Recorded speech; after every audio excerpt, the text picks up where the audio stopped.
Hey, pleasant morning kada kayo kakabsat, ken kakailan. It's a, uh, it's a beautiful day, and we thank the Lord. Iti dating chimpo, where we could study manan, ken matanggap, iti panakawat tayo, iti dito issue, iti eternal life. Dakal iti nga issue, gapusta dito iti uh, pinaka uh, pinakapusti iti pamati iti namnama tayo kini Jesus. Kasat nung ay baga tayo nga da iti namnama kini Kristo Jesus. No da ito'y kaimportantian nga promise iti panakay salakan kat haan gayam nga sigurado. That's why wala iti may isang balay. No nasirib ka kat kasat nung ay patuon mo iti pagtangan iti may isang area nga among alanganin iti pundasyon na. Kaya ada ti possibility nga balanslide ita. It's just a waste of time. Delikado iti pamilya and it is a suicide. When you make sure nga kung natin nga garamit tayo iti pagtangan, we make sure nga that foundation, di pundasyon na nga pakituunan na ti pagtangan kat sigurado. And nakabutbutan. Kung tayo nakabutbutan nga ituon mo iti pamatim iti maysa nga persona na alanganin mo't gayam iti. That's why masapul nga usto iti panakaawat tayo concerning daytoy nga namnama and sursuro ti salty Dios concerning iti eternal life. Does the Bible really teach eternal life or conditional life? Garod sagsag gaysa nga dalalon tayo dagiti verses where eternal life has been promised kadagiti mawat. And later on, adalan tayo lang negative verses where eternal life kaslang mapukaw. But kitaan tayo no agpaisu yung mapukaw. So for the sake of kuna tayo of fairness, we go to the verses. Tapaka kunat bias piliin nyo lang man ng verses kada kayo. Adalan tayo negative verses that talks about eternal life. And adalan tayo negative verses that kuna tayo nga hanlang saritaan but kasla against isu natin susunod eternal life kasla nga mapukaw eternal life. So we'll i-browse tayo amin ni tatlo awan ti malabisan. For today, ada tayo di 1 John, ti adalon tayo data tayo di 1 John chapter 5 verse 11. Kuna na dito'y, and this is the record that God hath given to us, eternal life. And this life is in His Son. The verse 11, here is the makita tayo, the assurance, iti salvation, iti eternal life, nga naitod, iti maysa nga bawat. Kuna na, dahito iti record, we have a record. Ada kadi iti pamanatnat tayo nga datayo kat maisalakan or na naisalakan. Yes, we have an evidence. Napatag ti ebidensya. Malaksid iti Santo Espiritu, iti panang indwell iti Santo Espiritu. There is a written evidence nga naitod kada tayo and a record nga naipreserbar kadagiti nang awat kini Kristo Jesus kan mang-awat kini so Kristo Jesus. There is something nga naitod kanya nga precious, and that is eternal life. This is the record. It is a record nga nagtaod iti Dios Santo Espiritu. It is a record nga hangin nararamid iti tao. Well, there's only one author in the Bible. The Holy Spirit is the author.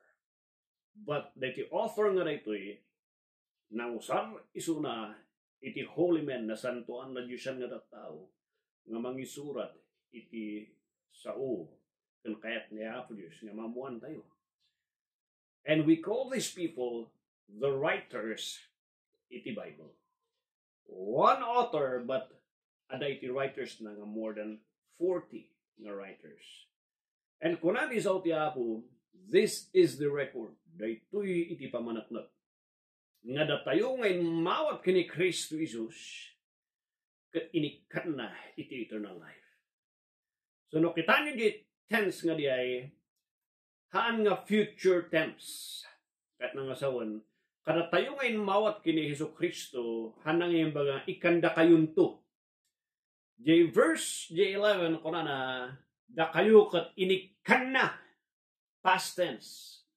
Di tiempo nga inawat mo ni Isu Kristo, nagtrabaho iti puso kon panunot mo, at that moment in time, God hath given you eternal life. So eternal life was given iti tiempo nga inawat mo ni Kristo Jesus. Haan nga future tense. And this life, dating nga na ito kanyang mga eternal life, nga salsalita na iti 10 kan 11, nga eternal life, kat awan sa bali nga mangitidnuhan lang nga ni Jesus. Haan nga ni Maria, haan nga dagiti santo, haan nga dagiti anghel, haan nga iti church, haan nga dagiti ordinansya, kaniti church ceremonies, not even dagiti godly activities. It is only by fully trusting ni Jesu Kristo, the Son. The title nga Son is a title of equality kini Diyos na. Kurana niya verse 12, He that hath the Son, no sino kada kayo ti adaan di anak. Kasat nung nga maadaan ka. Kanana, He that hath the Son, kasat nung nga magunod mo ni anak, ni Yesu Kristo.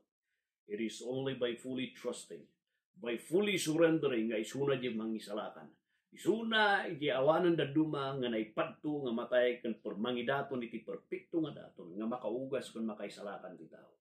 He that hath the Son, past tense manan, no sino kada kayo ti adaan, or imawat kina Yesu Kristo. Ijemot lang at simpo, adaan kayon, has, ijemot lang at simpo, na ikang kayo iti biyag. And no sino man kada kayo, ti awan iti anak, iti Diyos, ni Yesu Kristo. Awan ni iti biyag na nga tayo. Malagi pwede, makita yun diya. No sino kada kayo, ti nga nagtalot ka ni Yesu Kristo. Awan ti involvement ni Maria, awan ti involvement na tinatay nga saints, awan ti involvement tinatay nga ama tayo, awan ti involvement ti ceremony ti church. It is only purely life, eternal life comes only by only one person. And the person nga dekat ni Jesus. By fully trusting and surrendering, di naramid na di krus ni Kalbaryo.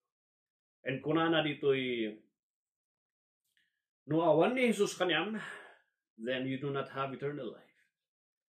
Kita ni 13, and these things, referring to the book of John, nga insurat, na iti writings nga naisurat, nga nausaran ni John the Beloved. These things have I written unto you, that believe on the name of the Son of God. So past tense manan. Kada kayo nga inmawatan kini Jesu Kristo, kaya't ko nga maawatan ni daytoy. Naisurat ko kada kayo daytoy. Kada kayo nga inmawatan, nalpas nga inmawat kini Jesus. That you may know, tapnum amuan nyo, that you have. Hana nga imbaga that you will have, or the word nga shall, or future tense.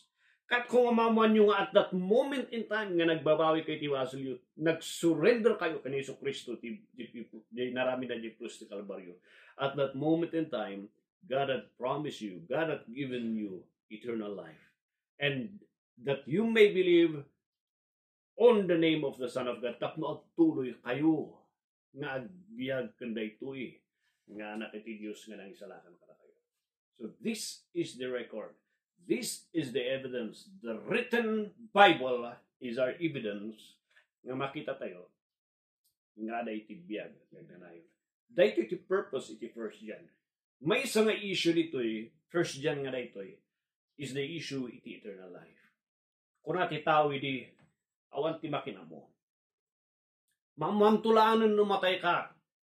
Ija ito ti panggitaan. That's why kung nani John, inusar niya po di isuna, nga maisurat da ito'y tapno mapatalgad itinamnama nga kada kayo nga inmawat kini Kristo itatapay lang nga si Biblia kayo babani ti putpuno nga panangawat yo kini Kristo Jesus ken putpuno nga panagbabawi yo kat kung ay bayan kada kayo by fully trusting on that Son, to that Son who is Jesus, adaan kayo itibiyag nga na anang iba nga, adaan kayon to. Rather ko na adaan kayon itibiyag. So that is the promise. Yeah.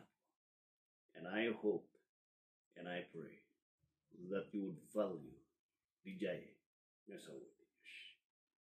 So God bless you, kapsat, and I hope no makitam ti bagim, ano pa nga inawat kang tinalak ni Jesus. Ada pa lang ti panagtalak mo ti daduma nga banag. Haka nga na isa na. You do not have eternal life. Anyang iti kasapulam. Iti kasapulam tata is to fully trust. Surrender. Repent ti basol mo talkom nga ni Kristo Jesus lang. Isu ti mangisalakan. Kun po ti biyagang nanay. Awanin ito. God bless you.